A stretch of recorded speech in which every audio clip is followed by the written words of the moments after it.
stage. So if you're talking of probably a child now, that's probably the dad, the purported dad wants to do a DNA test. If he's able to get a blood sample, a saliva, or what again? Probably saliva is what most people use a lot. You understand? Okay. Yeah. Okay. So if you're able to get the saliva or the blood, any specimen that can give you what you need, then that's you good to go. Yeah. Now, when you get it, what do you do with it? So how do you analyze it, or to be able to get these Yes. alleles that you're talking about? Okay, yeah, you actually, probably, is a technical process, long process where we have different things. So probably we need to have the kits to do the DNA extraction. They will now do what they call PCR amplification. They will now do what they call capillary electrophoresis. So probably once we're able to get to that stage, we'll now get down to a software. Probably we use to interpret them. Probably in our own field, we use what they call the GMapper software. So once they're able to get that, you have to get one for the father and for the child especially.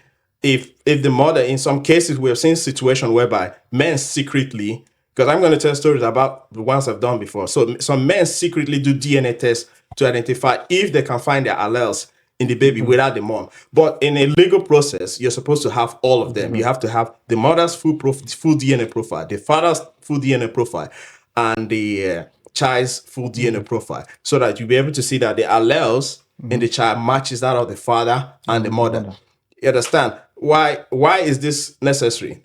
We've seen situations whereby a man actually secretly ran DNA tests, found out the child wasn't his, and accused the woman of paternity fraud. And when they went to court, they also found out that the child was not the woman's child too, because they had the baby swap. So probably it's necessary for you to have that. But if you are rest assured, take for it, that could be men secretly do that. You understand? But if you're rest assured that the standard was followed, you understand, you're supposed to have that of the mother as well, so that the lady can't deny that. And the lady you actually know, because in many cases, the lady must surely know who is, as long as this is a union.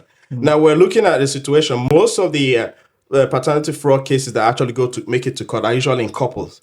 We're not talking about a random girl who has multiple sex partners who's confused, or one particular man, and she's trying to say she slept with a barber, she slept with a mechanic, and next thing she now slept with maybe a lawyer who has a high profile status, and she wants to give the child to the man. I'm going to come back to you on the process and the final result and so on, but I want to talk to our legal luminary here in terms of this issue of paternity fraud. I know in the UK, paternity fraud is not a crime. It's just a paternity deception, and people name it fraud. But actually, it's not a crime. It's not a crime in the UK, and it's not a crime in Nigeria. Now, it's not really criminal stuff. It's more of a civil matter. So probably we'll kind of attach it to like a major crime or not. No, it's not. Even though we call it paternity fraud, you understand? It is not necessarily. We are using that word fraud loosely because it's not a crime. I think the legal effects. It's just more like a deception. The legal effects that it has in the UK, basically, is in terms of property. Maybe, not even maybe. If I have a child and eventually I discover that the child is not mine, definitely the child is not going to partake in my property. But again, there's also the issue of you can sue the spouse or the wife or the female partner for deceit in civil action, and it's also a ground for divorce because of. It's a ground for divorce. It's not just the properties. If you're looking at the property, that's where you're talking about when the child must have grown. Inheritance. It has to do with inheritance. It doesn't have to. The child doesn't what about what the man faces before discovering the child? We've seen situations where there was one we saw a man actually. This was even a lawyer. He actually had probably raised two sons, and those two sons were not his. And how did he discover? One of the son had an issue, and they needed a kidney transplant. And he himself actually, the man had issue. He needed a kidney transplant, and probably they wanted to see if one of the child's matches his, and probably now found out that none of the whole thing matches them. So that puts inside the question. This man is more than 70 years old, and he was threatening that he was going to sue the wife, and actually he knows that the mother actually knows who the father of the child, the biological father was talking. He is the legal father, because we need to separate this. You could be some biological children can be raised by a legal father. So he was a legal father who never knew he raised these kids, And now he said he was going to sue the biological father. That everything he has paid and passed through, the lady is going to get them down. I do not think the word father is appropriate in this circumstance. You can refer to the person as a parent, but not a father. All right. Now, let me take well, you. Let me maybe in the legal aspect, but in a biological aspect, we look at the biological father. We use that word father. Yeah. But if you're saying legal parents, illegal in that particular, that's just it. I recall when we are doing. I think it was in my first year or second year in the university in law school. We did customary law. Yeah. They told us, in Igbo tradition, in Igbo custom, the custom is whoever pays the bride price owns the child. Oh yeah. But now, under the test for compatibility, to test whether a customary law passes the test of compatibility, it has to be it must not be contrary to a written law. It must not be repugnant to natural justice, equity, or good conscience. Now, it brings us to the issue of this custom, where I've paid the bride price, wherever the child comes from, it belongs to the man who paid the bride price. But we had one radical lecturer then who argued, if I used it, then we are much younger, and when we hear that kind of word, how can the lecturer be speaking like this? He says, for him, he doesn't believe in that custom that whoever has paid the bride price has the child. Now, for him, whoever spermatozoad. I guess that's the right one. From my own angle, whoever spermatozoad, that's whoever that planted that seed is the owner of that child. Well, he's correct. He's correct. Can I say something here? Because if you're taking a look at that particular part, this issue of paternity fraud, we're only discussing it now because DNA technology has been discovered. It wasn't years back, you understand? But this thing has been there from the day man existed. Women, among kings, some of their concubines and brides do actually have, sleep around with people and actually bring their child to the king. And the but king what the eye does not see, them. the mind does not grieve about. If you don't know, you don't know. You don't worry about it. But we've seen situations. Now let's talk about this fraud issue here. You understand? It's because there are some women who actually know that you don't love this man, and you in your heart don't want this man to be the biological father of your child, but you are with that man for the resources. Because this is the deception we're trying to look at, and you actually look at that man for that deception. Then you are going outside, probably sleep with someone, and I'm going to tell you what I looked at that happened. There was this one that actually happened. It was I'll tell you when I was doing my work.